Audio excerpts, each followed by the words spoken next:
Welcome back to Carneades.org. Today we're going to be finishing up our series, Do Politicians Practice What They Preach? In this video we're looking at, are progressives really progressive? Now, this series has been brought to you by our brand new book, Are All Lives Equal? Why Cost-Benefit Analysis Values Rich Lives More, and How Philosophy Can Fix It. Stick around at the end to learn more. In the last video, we looked at progressivism, both in terms of progressive taxes as well as in terms of the broader progressive movement.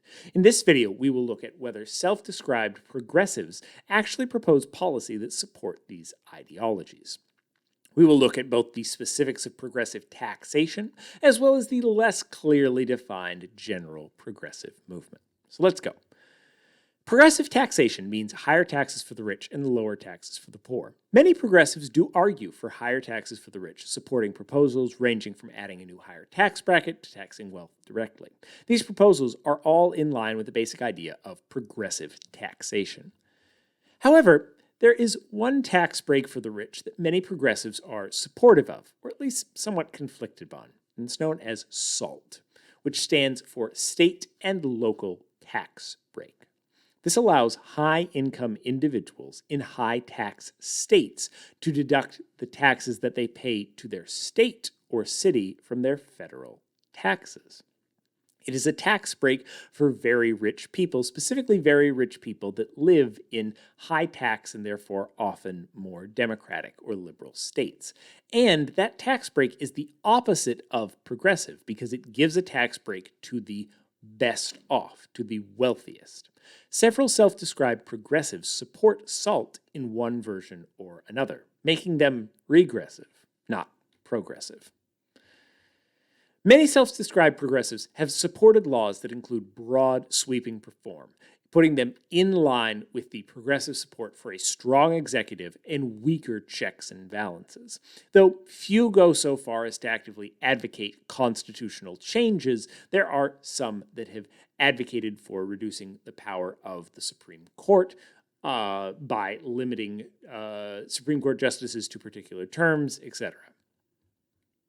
However, this support for a powerful executive is often situational, with many self-described progressives only supporting a strong executive when their party is in power, but opposing it by supporting states' rights to do things like setting emission standards or a strong judiciary when they are out of power.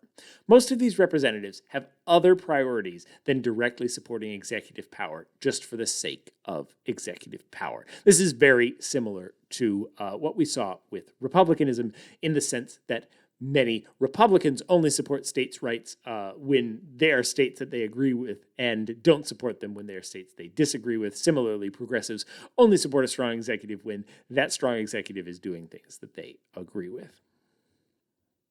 Many progressives are actively pro-science, advocating for policy to be driven by scientific discovery and expressing hope that people can be made better through providing more access to cheap and accessible higher education. Supporting broad-based higher education for people is a very progressive idea, and it's very good, well in line with progressivism as a philosophical concept.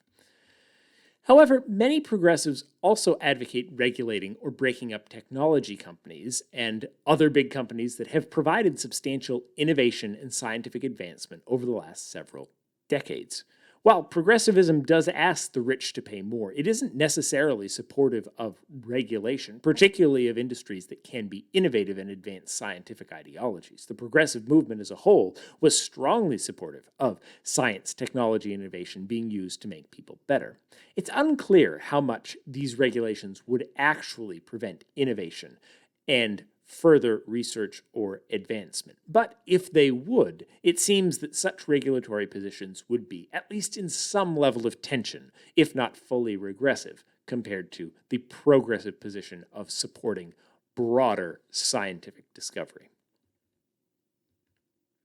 Overall, we hope you enjoyed this series. And don't forget to vote on Tuesday, November 8th for politicians that actually support the ideas that you believe in.